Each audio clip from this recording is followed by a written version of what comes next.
What happens to your value when machines can do your job better, faster, and for free? We're standing at a crossroads. On one side, a world of unimaginable efficiency, where artificial intelligence and automation handle everything from manufacturing to creative design.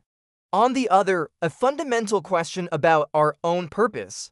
If work is no longer the center of our lives, what is? For centuries, our societies have been built on a simple contract. You work, you earn, you have value. But what happens when that contract is broken by technology? When machines generate wealth, who gets to keep it? This isn't science fiction.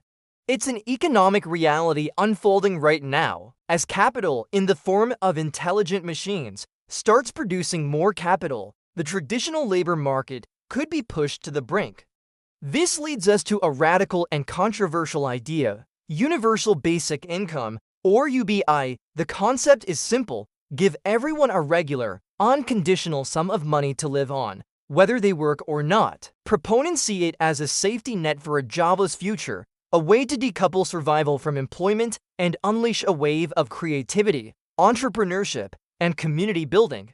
Imagine a world where people are free to pursue art, science, or care for their loved ones without the constant fear of financial ruin. Sounds like a utopia, right? But critics paint a much darker picture. They ask, would UBI lead to mass apathy and a decline in motivation? Would it trigger runaway inflation, making the basic income worthless? And who pays for it? The numbers are staggering.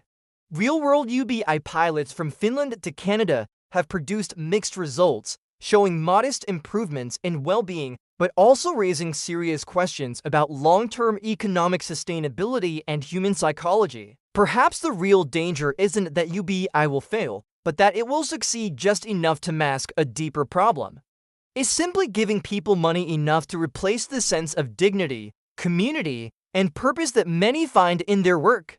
We might be solving an economic problem while creating a profound existential one. This is no longer a debate for economists and politicians alone. It's a conversation for all of us. As AI continues its relentless march forward, we have to decide what kind of future we want to build. One where human worth is measured by a paycheck, or one where we are free to define it for ourselves. The clock is ticking, and the answer will shape the very essence of what it means to be human in the 21st century. What do you think the future of work should look like? Let me know in the comments. Thanks for watching.